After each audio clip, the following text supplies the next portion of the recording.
Sharma and I welcome you all to my YouTube channel, Chemaholic, Journey to Chemistry, right? तो आज का video lecture standard 12th video lecture number 9।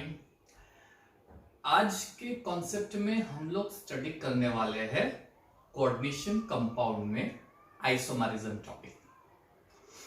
Isomerism में कितने type होते हैं, हर एक टाइप को हम एग्जाम्पल के साथ स्टडी करेंगे, right? So before I move on to that topic, as usual I always says like subscribe my channel। सही बात है, right? Please subscribe my channel, click on the like button। अगर आपको मेरे वीडियो पसंद आ रहा है तो अच्छे से प्यारे प्यारे से कमेंट इज नेसेसरी दीजिए, मुझे अच्छा लगेगा, right? I am trying more and more better to make this all video lectures effective। मेरा टारगेट बहुत ही क्लियर है, मैंने आपको बताया है वीडियो लेक्चर्स को जेईई नीट लेवल तक लेके जाना है। ये मेरा बहुत ही क्लियर सा टारगेट है, ताकि जितने भी स्टूडेंट्स बोर्ड के साथ साथ एंट्रेंस लेवल का स्टडी कर रहे हैं दो students well this video lectures of chemistry are going to help you a lot, बहुत हेल्प करने वाले हैं। तो देखते रहिएगा मेरे वीडियो लेक्चर्स, ठीक है बच्चों? चलिए, so there are different type of isomerism. हमने ऑलरेडी 8 वीडियो लेक्चर्स कर लिए हैं, वीडियो लेक्चर नंबर 9 पे जा रहे हैं। So let's start isomerism. चलिए, आइसोमरिज्म इन कोऑर्डिनेशन कंपाउंड। तो मेरे प्यारे से बच्चे लोग, आइसोमरिज्म क्या है ये तो आपको पता है, 11th स्टैंडर्ड में आपने स्टडी किया है, 12th वालों को ये तो पता ही है, राइट? आइसोमरिज्म क्या है? ऐसे और कंपाउंड्स इसके formula same, molecular formula same होती है, but I guess physical and chemical property different होती है ना, ऐसा ही कुछ है ना? हाँ यस, ऐसा ही कुछ है। So isomerism same molecular formula but they have different physical and chemical properties. चलिए, कोऑर्डिनेशन कंपाउंड में we are going to study 3 type of isomerism। First category आएगी स्ट्रक्चरल आइसोमरिज्म, सेकंड कैटेगरी आएगी ज्योमेट्रिकल आइसोमरिज्म और third category आएगी optical. अच्छा, एक काम करते हैं, इससे भी हम लोग बैटर वे में जाते हैं। Where is my cloth to erase the board? Just minute बच्चों, कहां गए क्लोथ, कहां गया? Yeah okay, I got. चल, just a minute, yeah I got, okay fine. तो इससे बेटर हम लोग एक काम करते हैं, इसको 2 पार्ट में क्लासिफाई करते हैं, वो बेटर रहेगा, राइट? स्ट्रक्चरल और स्टीरियो, ठीक है? स्टीरियो में वापस 2 कैटेगरी जो हमने बोला है, पहली आएगी जियोमेट्रिकल आइसोमेरिज्म और दूसरी आएगी ऑप्टिकल आइसोमेरिज्म, ठीक है? स्ट्रक्चर का आपको पता है, same molecular formula, different structures, right? Organic compounds होते हैं। ऐसे कैसे इनऑर्गेनिक में हम लोग जो अभी स्टडी कर रहे हैं कोऑर्डिनेशन कंपाउंड चैप्टर, उसमें भी same molecular formula, different structures होंगे। स्टीरियो में arrangement of atoms in the space, ये पार्ट है ना इमेजिनेशन। इमेजिनेशन क्लियर होना चाहिए। अगर आपका इमेजिनेशन क्लियर है तो ये पार्ट समझने में बहुत आसान हो जाएगा। You should have that imagination part. तो स्टीरियो अगर समझना हो तो आपको समझना पड़ेगा 3 डायमेंशन के, भैया कहां पे एक एटम, यहां पे, कहां पे, यहां, एक्सेट्रा, राइट? नो इश्यूज, मैं हूं ना, राइट? मैं हूं ना। चलिए, so moving on, right? Stereo में वापस ज्योमेट्रिकल एंड ऑप्टिकल। अच्छा, स्ट्रक्चरल आइसोमेरिज्म में हम लोग स्टडी करेंगे ionization isomerism, number 1। Number 2 solvent और हाइड्रेट आइसोमेरिज्म, और हाइड्रेशन भी बोल सकते हैं। नंबर 3 हम लोग स्टडी करेंगे coordination isomerism coordination, isomerism and last one linkage isomerism. ठीक है, ये हम स्टडी करेंगे। ये पूरा एक कॉन्सेप्ट खत्म होने के बाद हम लोग इस कॉन्सेप्ट पे जाएंगे। Geometrical optical. आई गेस आज के वीडियो लेक्चर में शायद इतना ही होगा, तो नेक्स्ट वीडियो लेक्चर में ये पूरा खत्म कर देंगे। 3 डायमेंशन वाला पार्ट है तो कुछ हम इमेजिनेशन एक्सेट्रा करके करेंगे, और पॉसिबल हुआ तो एक आधा भी। लेट्स सी, चल पहले आगे तो बढ़ता है। सो सुंदर प्यारे बच्चों, अनलॉकडाउन 1 अभी तक था लॉकडाउन 1, अब आ गया है अनलॉकडाउन। अनलॉकडाउन में काफी कुछ ओपन होने वाले हैं। चलिए कोई इश्यू नहीं है। We are going to start ionization isomerism, यानी पहला हम लोग स्टडी करने वाले हैं स्ट्रक्चरल आइसोमेरिज्म, जिसमें हम पहला पार्ट स्टडी करेंगे ionization. So first of all it's structural isomerism. Structural isomerism की डेफिनेशन देने की कोई जरूरत नहीं है, आई गेस, है ना? हमें बताइए, ये बहुत इजी से आसान, ये बराबर विजुअलाइज है ऊपर, या इट्स फाइन। चलो structural isomerism, it's okay. Same molecular formula different क्या, हाँ स्ट्रक्चरल फॉर्मूला है ना।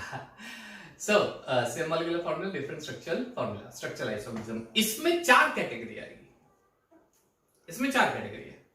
आयोनाइजेशन आइसोमेरिज्म होगा, हाइड्रेट आइसोमेरिज्म होगा, सॉल्वेट, फिर आएगा linkage isomerism, and last one आएगा कोऑर्डिनेशन आइसोमेरिज्म। ठीक है, हम लोग 1 बाय 1 स्टार्ट करते हैं। सबसे पहले हम लोग स्टार्ट करेंगे आयोनाइजेशन आइसोमेरिज्म। चलिए, so what is ionization isomerism? आयोनाइजेशन आइसोमेरिज्म का मतलब क्या है? कंपाउंड, कोऑर्डिनेट कंपाउंड, जब मैं कोऑर्डिनेट कंपाउंड को वाटर में डिसॉल्व करूंगा तो I will get different ions. तो इसमें कौन सी बड़ी बात है? डिफरेंट कोऑर्डिनेट कंपाउंड को डिसॉल्व करेंगे तो आयंस तो डिफरेंट ही होंगे ना, इसमें कोई नई बात तो है नहीं। लेकिन एक चीज यहां पे हम लोग नोट करेंगे, उसका कॉम्पोजिशन सेम होगा। ऐसे 2 कोऑर्डिनेट कंपाउंड जिसका कॉम्पोजिशन सेम होता है, सेम कॉम्पोजिशन, बट जब मैं उसको वाटर सॉल्वेंट में डिसॉल्व करूंगा मुझे डिफरेंट आयंस मिलते हैं। समझ में आ रहा है? क्या definition the? Compound when dissolving water, or which give different ions when dissolving water, or which gives different ion in solution, although having same composition, although having same composition, right? Compounds which give different ions in solution, although having same composition, definition आप यहाँ पे देख सकते हो। Clear?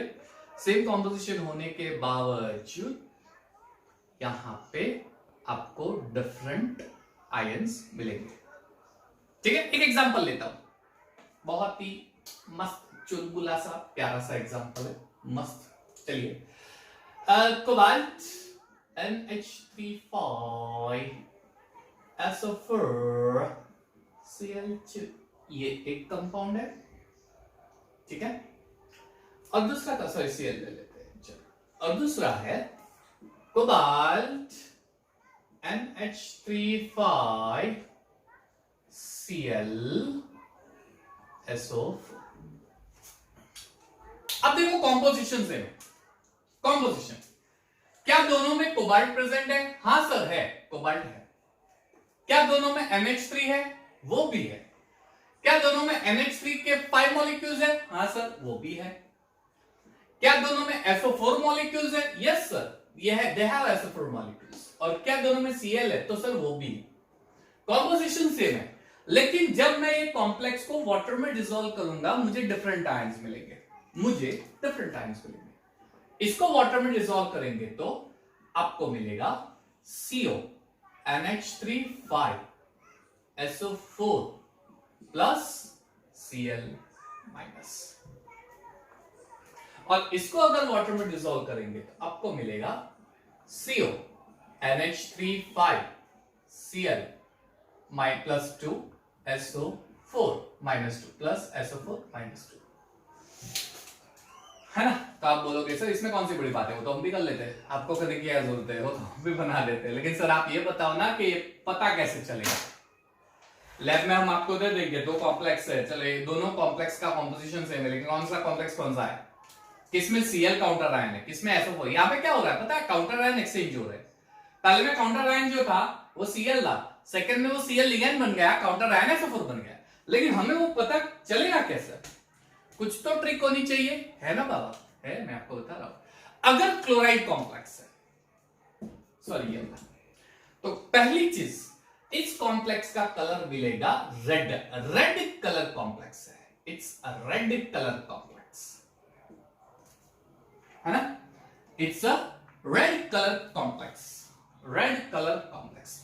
अगर SO4 का complex है तो it's red violet colour complex. यानी आपको बोल दे कि दोनों कॉम्प्लेक्स में कॉम्पोजिशन सेम है, NH3 लेकिन किसमें Cl काउंटर आयन, किसमें SO4। तो पहला तो कॉम्प्लेक्स का कलर देख लो, ये पहली चीज आइडेंटिफाई करने की, ये पहली चीज प्रैक्टिकली। दूसरी चीज आइडेंटिफाई करने की, दूसरी चीज ये जो मुझे सॉल्यूशन मिला, इस सॉल्यूशन के अंदर ये जो सॉल्यूशन मिल रहा है इसके अंदर AgNO3 डालो, पहले AgNO3 डालो। अगर आप AgNO3 डालते हो और AgNO3 में से व्हाइट प्रेसिपिटेट्स आपको मिलते हैं तो इसका मतलब ये हो गया इस कॉम्प्लेक्स में Cl काउंटर आयन है, बिकॉज AgNO3 डालते ही Cl Ag के साथ कंबाइन होके AgCl बना देगा, AgCl white precipitates shows that Cl is your counter ion, है ना, काफी इजी। लेकिन मुझे प्रेसिपिटेट नहीं मिला, oh that means Cl is not a counter ion, कुछ नहीं हुआ, क्लियर सॉल्यूशन हुआ, कुछ नहीं हुआ। तो इसका मतलब अब इस सॉल्यूशन में मैं डाल के देखता हूं BaCl2। अगर मैं BaCl2 डालता हूं और मुझे व्हाइट प्रेसिपिटेट मिलते हैं तो इसका मतलब SO4 है, क्योंकि वो हो जाएगा BaSO4, BaSO4 के साथ बना देगा BaSO4। ऐसा पता चलेगा, you'll get like this, कुछ इस तरह से आप आइडेंटिफाई कर सकते हैं आयनाइजेशन। तो आयनाइजेशन आइसोमरिज्म क्या हो गया, such coordinate compound sorry coordinate, ये तो इनऑर्गेनिक ऑर्गेनिक थोड़ी है ना, या such coordinate compound in which the composition is similar but in solution they give different ions. In this one the different complex is obtained because counter ion and ligands are getting exchanged, means their position will change, ligand जो होगा वो counter ion बन जाएगा, counter ion बन जाएगा ligand, etc etc, ऐसा हो जाएगा। समझ में आया ionization isomerism, is that clear? बहुत ही सिंपल सा है, बहुत ही सिंपल सा है, आपको ये बहुत ही इजी वे में समझना चाहिए, ठीक है। तो सर दूसरा कोई एग्जांपल दो मुझे कोई सर दूसरा कोई एग्जांपल दो, तो देता हूं, चलो ये लो दूसरा example, Pt NH3 4OH twice SO4 and Pt NH3 4SO4 OH twice, है ना, counter ion different, counter ion देख लो, काउंटर आयन इसमें SO4 इसमें OH twice, पहले में OH लिगैंड है, दूसरे में SO4 लिगैंड है, पहले में SO4 काउंटर आयन है, दूसरे में OH है। सेम वे में आपको पता चलेगा कॉम्प्लेक्स का कलर, उस पे से आइडेंटिफाई करो, या फिर आप आइडेंटिफाई करो कुछ इस तरीके से, AgN3 BaCl2 है, BaSO जो भी, वो डाल के चेक करो, आपको पता चल जाएगा आयनाइजेशन आइसोमरिज्म, है ना, सिंपल। तो ये है स्ट्रक्चरल आइसोमरिज्म का पहला केस, आयनाइजेशन आइसोमरिज्म।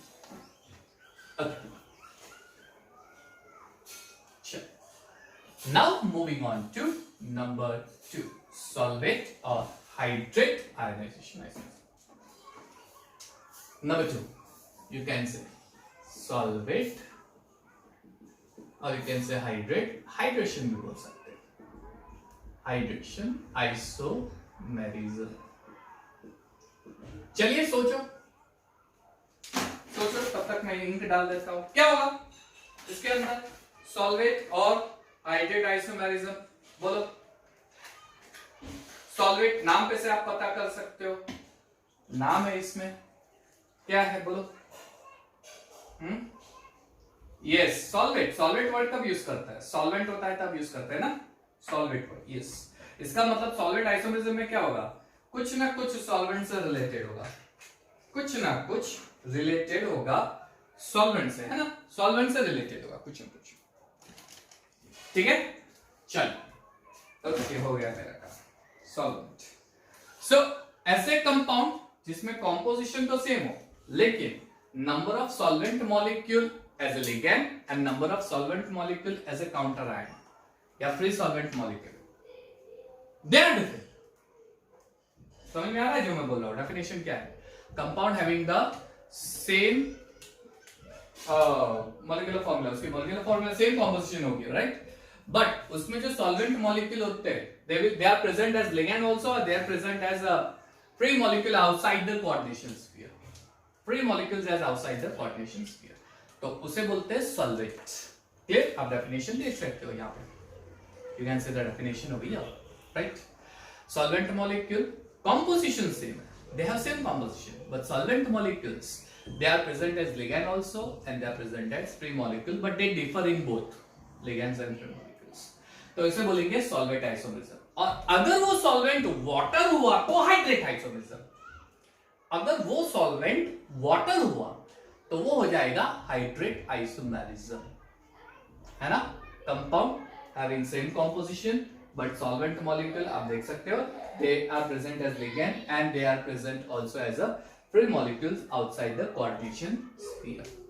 चलिए तो सर एग्जांपल दीजिए हमें, एग्जाम्पल तो दे, बहुत ही सिंपल सा है, इसमें आप सॉल्वेंट ले लो, चलो सॉल्वेंट एक काम करते हैं, वाटर, वाटर यानी हाइड्रेट आइसोमरिज्म ले लेते हैं, ठीक है, हाइड्रेट आइसोमरिज्म। तो मैं आपको एग्जांपल दे रहा हूं, चलो CrH2O 6Cl3 पहला, दूसरा CrH2O 5Cl, तीसरा CrH2O 4Cl2, यहां पे इंटू H2, यहां पे इंटू 2H2, क्या बात है सर, देखो कंपोजिशन सेम है, क्या दोनों में क्रोमियम है, हाँ जी सर है, क्रोमियम है, क्या H2O के 6 मॉलिक्यूल है, हाँ यहाँ पे 6 और 5 और 6 और ये 4 2 6 है, क्या क्लोरीन के 3 मॉलिक्यूल है, यहाँ 3 ये 1 और 2 3 और 2 1 3 है, कंपोजिशन सेम है, but you just see water is solvent over here, hydrate isomerism, लेकिन water as a ligand and water outside the coordination sphere it differs, यहाँ पे सारे वाटर लिगैंड फॉर्म में, यहाँ पे 5 लिगैंड के फॉर्म में है और एक हाइड्रेटेड सॉल्ट के फॉर्म में 1 मॉलिक्यूल, यहाँ पे 4 और यहाँ पे 2H2O outside the coordination sphere. Is that clear? Just remember, ठीक है, ओके फाइन। सो थोड़ा न्यूसेंस बैकग्राउंड में हो रहा है, so for that I was adjusting, चलिए कोई बात नहीं, H2O 6 molecule, H2O 5 H2O, okay clear. लेकिन जैसे मैंने बताया कि चलो पता कैसे चलेगा, यहां पे सारे वाटर लिगैंड है, ओके, यहां पे एक वाटर लिगैंड नहीं है, वो हाइड्रेटेड फॉर्म में है, it's not a ligand part, it's a free molecule outside the coordination sphere, over here there are 2 molecules of water and that's 2 molecule of water, it is like a free molecule outside the coordination sphere. So as I said, ये पता कैसे चलेगा आपको कि ये कुछ ऐसा है, राइट, पता कैसे चलेगा? तो पहला तो कलर, अगर ब्लू कलर का सोल्यूशन है तो इसका मतलब सारे वाटर मॉलिक्यूल जो है it's in the form of ligand. अच्छा, ब्लू ग्रीन कलर हो गया सोल्यूशन का, इसका मतलब इसमें एक वाटर मॉलिक्यूल आउटसाइड। अगर डार्क ग्रीन कलर हो गया तो कुछ, तो पहले तो कलर से आइडेंटिफाई कर दो, पहला कलर से आइडेंटिफाई कर दो, हो गया, चलो कलर से तो पता है। सर कोई और मेथड है? कोई और मेथड है? हाँ तो है ना, मैं आपको बताता हूँ ना, don't worry be happy, don't worry be happy, don't worry be happy, बढ़िया सा है भाई, देख लो CH2O Cl3, इसमें हम लोग AgNO3 डालेंगे और साथ में सल्फ्यूरिक एसिड भी डालेंगे, उसका मैं रीजन बाद में बताऊंगा, पहले AgNO3 फिर हम H2SO4 से भी चेक कर सकते हैं, या फिर कोई और डाल दो, H3PO4 डाल दो तो भी चलेगा, no issues, H3PO4 H2SO4 PCl5 ऐसे कुछ मॉलिक्यूल डाल दे, क्यों डालते हैं वो भी मैं आपको बताता हूं, into Cl Cl2 into H2, same चीज यहां पे करेंगे, और CrH2O5 सॉरी 4 इंटू Cl2 और ये हो गया आपका Cl इंटू 2H2। तो क्यों डालते हैं AgNO3? AgO3 डालने का रीजन बहुत ही सिंपल सा है। AgNO3 डालने से एक चीज तो क्लियर हो गई, Ag और Cl बनाएंगे AgCl के व्हाइट प्रेसिपिटेट्स, व्हाइट प्रेसिपिटेट्स। तो सर यहाँ पे व्हाइट प्रेसिपिटेट बन रहा है, क्यों? Cl काउंटर आया है। ओके सर, यहाँ पे भी तो AgCl के व्हाइट प्रेसिपिटेट मिल रहा है सॉरी, और यहाँ पे भी तो सर AgCl के व्हाइट प्रेसिपिटेट मिल रहा है। तो फर्क क्या पड़ा ना, यहाँ पे 3 मोल्स ऑफ AgCl मिलेंगे, यहाँ पे 2 मोल ऑफ AgCl, यहाँ पे 1 मोल ऑफ AgCl। बहुत ही सिंपल है ना? 3 मोल मिला तो ये, 2 मोल मिला तो ये, 1 मोल मिला तो ये, कितना आसान है। तो H2SO4 H3PO4 PCl पर ये क्यों डालते हैं? They are dehydrating agent, dehydrating agent. अगर वाटर कॉम्प्लेक्स के बाहर है, हाइड्रेटेड कॉम्प्लेक्स के बाहर, राइट, काउंटर आयन के साथ प्रेजेंट है, हाइड्रेटेड सॉल्ट जिसे बोलते हैं, फ्री मॉलिक्यूल है, तो H2SO4 डिहाइड्रेटिंग एजेंट है, H3PO4 H2SO4 is P4O10, P4O10 डाल दो, चलो डिहाइड्रेटिंग एजेंट है। तो वो क्या करेंगे, H2O को निकाल देंगे। डिहाइड्रेट करना यानी क्या? H2O को निकालना, डिहाइड्रेशन बोलते हैं। ऐसा आज मुझे डिहाइड्रेशन हो गया, पानी निकल रहा है सब जगह से, मुंह से, चलो कोई बात नहीं, डिहाइड्रेशन हो गया। तो वही डिहाइड्रेशन, वाटर निकालना। तो यहाँ पे H3PO4 या P4O10, चलो H2SO4 डालेंगे। अगर H2SO4 डालेंगे और डालने के बाद भी कोई वाटर मॉलिक्यूल रिमूव नहीं हो रहा है, इसका मतलब सारे वाटर मॉलिक्यूल कॉम्प्लेक्स के अंदर है, एक भी बाहर नहीं है। लेकिन अगर H2SO4 डालने से मुझे 1 मोल H2O डिहाइड्रेटेड फॉर्म में मिला, यानी 1 मोल H2O बाहर निकल गया, पूरे कोऑर्डिनेट कंपाउंड में से 1 मोल H2O बाहर निकल गया। इसका मतलब ये हुआ कि 1 mole of water is present as a free molecule. और अगर H2SO4 डालने से मुझे 2 मोल वाटर मॉलिक्यूल मिले, डिहाइड्रेट हो गए, 2 mole water molecule coordination compound में से निकल गए, डिहाइड्रेट हो गए, तो इसका मतलब 2 moles of water molecule free molecule के फॉर्म में प्रेजेंट है। ऐसे आइडेंटिफाई करते हैं। ये सारी पैटर्न आपको याद रखनी है। ये सारी पैटर्न पे से भी कॉम्पिटिटिव के में क्वेश्चंस आ सकते हैं। ये सारी पैटर्न पे से कॉम्पिटिटिव में क्वेश्चन पूछ सकते हैं, रिएक्शंस के बेस पे पूछ सकते हैं, या फिर कलर के बेस पे पूछ सकते हैं, ऐसे आइडेंटिफाई कैसे करेंगे वो पूछ सकते हैं। तो ये फॉर्म आपको याद रखना, सिंपल है। चलो कोई बात नहीं। तो ये हो गया सॉल्वेंट या हाइड्रेट। मैंने क्या बोला, सॉल्वेंट यानी सॉल्वेंट हो, लेकिन वो सॉल्वेंट अगर वाटर हो तो हाइड्रेशन आइसोमेरिज्म, क्योंकि सॉल्वेंट तो एसीटोन भी हो सकता है, सॉल्वेंट तो बेंजीन भी हो सकता है, कुछ भी हो सकता है ना। तो अगर वो कुछ नॉन यानी वाटर के अलावा कोई हो तो सॉल्वेंट आइसोमेरिज्म, और अगर वाटर हो तो सॉल्वेंट तो बोलता जाता है, लेकिन उसे हाइड्रेटेड आइसोमेरिज्म भी बोलते हैं, है ना। हाँ क्या बात है सर, मजा आ रहा है मुझे तो पढ़ाने में बहुत मजा आ रहा है, बच्चों को भी मजा आता होगा आई गेस, है ना। मजा आ रहा है ना? यस। चलिए तो और मजा लेते हैं नंबर 3 स्टडी करके, linkage isomerism. Linkage isomerism, linkage इसकी डेफिनेशन ये है, compound containing ambidentate nucleophile shows linkage isomerism. Compound containing ambidentate nucleophile, ligands, not nucleophile, ligand. Ambidentate ligand, compound containing ambidentate ligand shows linkage isomerism. Shows linkage isomerism. Ambidentate ligand क्या है पता है? नहीं पता? अरे नहीं पता? वीडियो लेक्चर नंबर 2, 3 सब देखो, वहां पे एक्सप्लेन किया है कोऑर्डिनेशन कंपाउंड के मेरे वीडियो लेक्चर देखो, नंबर 2, नंबर 3, उसमें सब चीजें दी है, सारी चीजें दी है, बर के दी है, पढ़ते रहो, ठीक है। चलिए एम्बिडेंटेड लिख ले तो बता देता हूं। चलो मोनोडेंटेड लिगैंड होता है यूनिडेंटेड, मोनोडेंटेड, राइट, लेकिन उसमें 2 कोऑर्डिनेशन सेंटर होता है, 2 coordination centre. Monodentate, unidentate ligand, 2 coordination centre. Metal किसी एक से बनाएगा, दोनों से नहीं बता। एक बेस्ट एग्जांपल देता हूं, साइनाइड पता है ना आपको?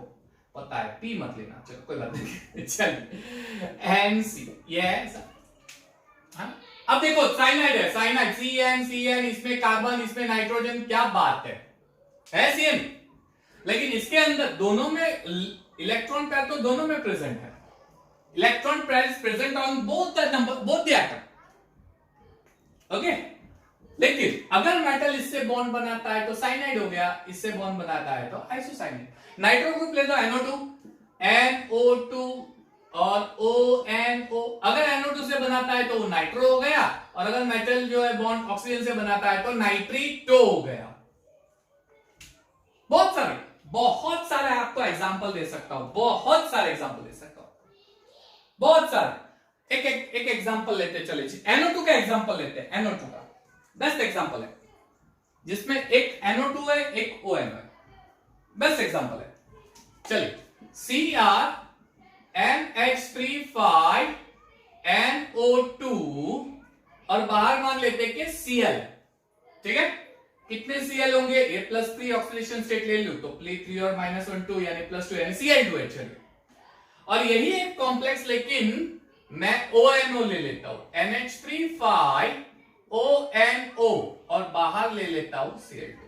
तो एक में NO2 है, एक में ONO, नाम क्या हो जाएगा, नाम भी डिफरेंट होगा। देख लो, ये हो जाएगा पेंटा एमाइन नाइट्रो क्रोमियम, या फिर अच्छा एक काम करते हैं, बेस्ट वे में ऐसे भी लिख सकते हो, वो नाइट्रो वाला तो पता है, लेकिन ऐसे भी लिख सकते हो, नाइट्रीटो N shows that नाइट्रोजन के साथ बॉन्ड बना रहा है, क्रोमियम 3 क्लोराइड, ठीक है। ये किसका नाम है, ये इसका नाम है, और इसका नाम यहां पे लिख देता हूं, सेम पेंटा एमाइन, नाउ ONO का हो जाएगा नाइट्रीटो, सेम इसमें भी नाइट्रीटो लिख रहा हूं, लेकिन O लिखूंगा, तो दोनों में मैंने वर्ड नाइट्रीटो यूज किया। ऐसा भी आ सकता है कॉम्पिटिटिव के MCQ के ऑप्शंस में, ऐसे भी आ सकता है नाइट्रीटो वर्ड, लेकिन अगर NO तो इसका मतलब NO2, और O तो इसका मतलब ONO, नाइट्रीटो O, chromium 3 chloride, chromium 3 chloride, ठीक है, क्रोमियम 3 क्लोराइड। तो ये लिंकेज आइसोमरिज्म हो गया, क्योंकि इसमें नाइट्रोजन से बॉन्ड बन रहा है, इसमें ऑक्सीजन से बॉन्ड बन रहा है, लिंकेज आइसोमरिज्म हो गया, ठीक है। नाउ व्हाट अबाउट कलर, ये लिंकेज आइसोमरिज्म हो गया सब, ठीक है। इसका कुछ कलर, ओके। तो अगर NO2 है तो NO2 का जो कॉम्प्लेक्स होगा इसका येलो कलर होगा, और अगर ONO है तो इसका रेड कलर होगा।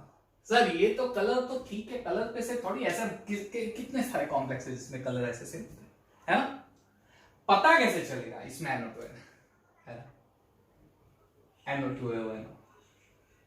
तो बेस्ट एग्जांपल मैं आपको दे रहा हूं, HNO का डाल दो, नाइट्रस एसिड HNO2, HNO, अगर HNO2 डालने से डिकम्पोज होता है तो वो ये वाला कॉम्प्लेक्स है, और कुछ नहीं होगा, डिकम्पोज क्या कुछ भी नहीं होगा, तो ये वाला कॉम्प्लेक्स, सिंपल, याद रखना ये, ठीक है। तो लिंकेज आइसोमरिज्म कुछ इस तरह से आप कर सकते हैं, ठीक है। Compound having ambidentate ligands, clear. एक और एग्जांपल, हाँ सर मैं दे सकता हूं, चलिए, CrH2O5, क्या बात है, SCN+2, और सेम CrH2O5 NCS+2। इधर एग्जांपल, आज बैकग्राउंड में थोड़ा बहुत नॉइज आएगा तो क्या करें, घर पे थोड़े बहुत बच्चे खेल रहे हैं, आज तो मूड में है सारे, चलिए साले, चलो कोई बात नहीं। ये इसमें देखो SCN और NC है ना, इसमें S के साथ अगर कोवेलेंट बॉन्ड बनाता है तो ये वाला कॉम्प्लेक्स है। तो ये सारी चीजें याद रखो, लिंकेज आइसोमरिज्म किसे कहते हैं, आयनाइजेशन किसे कहते हैं, सॉल्वेंट हाइब्रिड एक्सेट्रा। चलिए moving on to the last type of structural isomerism, last one is coordination isomerism, last one, fourth one, coordination isomerism. बच्चे बहुत मूड में आज कर मेरे बच्चे, और मुझे वीडियो नहीं बनाया, चलो कोई बात नहीं, लेकिन मैं मेरे ये वाले बच्चों के लिए स्टॉप नहीं दूंगा वो कोई बात नहीं, खेलने दो उनको, आपका तो मैं भविष्य नहीं बिगाड़ूंगा, कितनी चिंता है आपकी चले ऐसे कुछ नहीं, बच्चे मन के सच्चे, सारे जग के आंख से तारे, आप भी सारे जग के आंख से तारे, कोई बात नहीं, चलिए कोई बात नहीं। कोऑर्डिनेशन आइसोमरिज्म किसे कहते हैं भैया, बोलो बोलो, कोऑर्डिनेशन आइसोमरिज्म किसे कहते हैं, ये डेफिनेशन देख लो, कंपाउंड है in which both cations and anions are made up of complex ions, cation बी कॉम्प्लेक्स आयन है, एनायन बी complex ion, but in both complexes they may differ with ligands, type of ligands, they may differ with type of ligands, they may differ with type of ligands. ऐसे coordination compound जिसमें cation और anion दोनों ही complex हो, but they में differ किसमें? Ligands. सही पकड़े हैं, सही पकड़े हैं। चलिए एग्जांपल, CrNH36 CONO26 और दूसरे में CONH36 CrNO26। क्या डिफरेंस दिख रहा है आपको? क्या अलग दिख रहा है आपको? है ना? पहले में देखो ध्यान से, क्रोमियम जो है उसके साथ अमोनिया लिगेंड है, दूसरे में क्रोमियम के साथ NO2। ऐसे नहीं, ऐसे मत याद रखो। पहले में कैटायनिक कॉम्प्लेक्स में क्रोमियम मेटल के साथ अमोनिया है और एनायनिक लिगैंड में कोबाल्ट के साथ NO2 इज लिगैंड, और दूसरे में कोबाल्ट जो है वो कैटायन में है, कैटायनिक कॉम्प्लेक्स में है, उसके साथ 6 मोल्स ऑफ अमोनिया Cl। वही चीज अगर आपको आइडेंटिफाई करना तो ऐसा साइड के कुछ ना कुछ उसकी प्रॉपर्टी से रिलेटेड ही आप कर सकते हो। ठीक है? So compound in which both cations and anions are complex ions, दोनों कैटायंस और एनायंस कॉम्प्लेक्स आयंस होते हैं, उसका ये बेस्ट एग्जांपल है। क्लियर? समझ में आया? एक और दो सर? यस सर, दे दो। चलो एक और एग्जांपल दे देता हूं।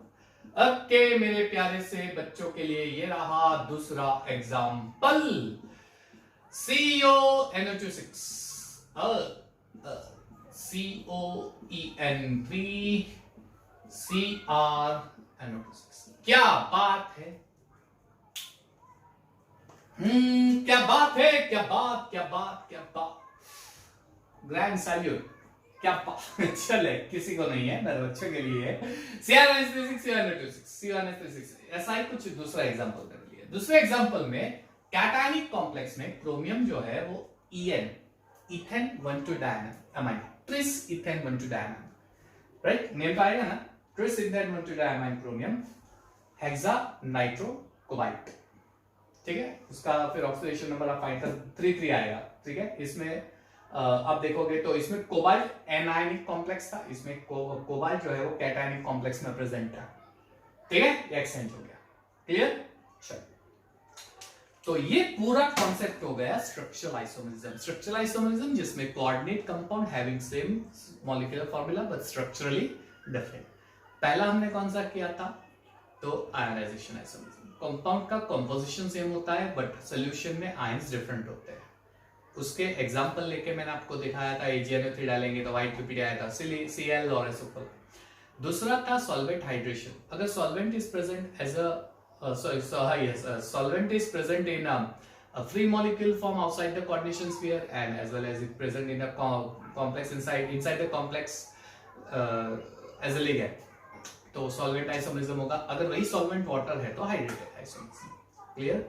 एक चीज याद रखना, solvent isomerism, hydration isomerism, it is a special category of ionization isomerism। मैं उस वक्त कहना भूल गया था, it is a special category of ionization isomerism। Sir ठीक है? उसके लिए एग्जांपल हमने देखे, वाटर जो होते हैं उससे रिलेटेड हमने देखा, तो हाइड्रेट आइसोमरिज्म में वाटर कॉम्प्लेक्स के अंदर प्रेजेंट हो, बाहर हो, कैसे पता चलेगा? तो H2SO4 या ऐसे कोई डिहाइड्रेटिंग एजेंट पे से पता चलता है। फिर देखा हमने linkage isomerism, compound having ambidentate ligands. Last हमने देखा अभी कोऑर्डिनेशन आइसोमरिज्म। समझ में आया? आई होप आपको मेरा वीडियो लेक्चर समझ में आया होगा। अगर नहीं आया तो आप मुझे कमेंट सेक्शन में लिख सकते हो। And yes, next video lecture में हम लोग स्टीरियो आइसोमरिज्म पूरा खत्म कर देंगे, वन शॉट में पूरा खत्म कर देंगे, आइसोमरिज्म पार्ट पूरा खत्म। उसके बाद वैलेंस बॉन्ड थ्योरी यानी वर्नर्स थ्योरी की लिमिटेशन पे से वैलेंस बॉन्ड थ्योरी के उसके बाद का लेक्चर जो होगा उसमें वैलेंस बॉन्ड थ्योरी की लिमिटेशन आएगी, इसलिए CFT स्टडी करेंगे। CFT is very important. ठीक है? And so on. कुछ 5 to 6 वीडियो लेक्चर्स बाकी है अभी कोऑर्डिनेशन स्फीयर, ये वीक में शायद प्रोबेबली खत्म हो सकता है। ठीक है? So keep watching my videos and yes, आपको 12th के ऑलमोस्ट सारे वीडियो लेक्चर्स मेरे मिल जाएंगे। 11th के भी मैंने वीडियो लेक्चर पब्लिश करना स्टार्ट कर दिया है, इसलिए प्रमोट कीजिएगा मेरे वीडियो लेक्चर सारे स्टूडेंट्स को, और स्पेशली उन स्टूडेंट्स को जो एफर्ट नहीं कर सकते, बार बार मैं अभी कुछ वीडियो लेक्चर से बोल रहा हूँ, जो एफर्ट नहीं कर सकते, जिनको पढ़ने की बहुत चाह है, जो इच्छा रखते हैं, तो वो स्टूडेंट्स को ये बहुत ही बेनिफिट देगा। ठीक है, so keep watching my video and ये सबको टेक केयर। अनलॉक हुआ इसका मतलब ये नहीं कि हम लोग गेट टुगेदर मनाना स्टार्ट कर देंगे, नहीं, गाइडलाइंस दी है गवर्नमेंट ने, उसको फॉलो करो, ज्यादा से ज्यादा सोशल डिस्टेंसिंग रखो, 2 गज दूरी रखो, और ऑफ कोर्स सैनिटाइजर का यूज वगैरह वो आपको पता ही है। So follow that. Still we I have not recovered with corona situations, तो अभी भी वो है सिचुएशन, अभी भी अंडर कंट्रोल है, लेकिन हमें बिगाड़नी नहीं है, तो रूल्स को फॉलो करो। ठीक है, again thanks, thank you, have a nice time.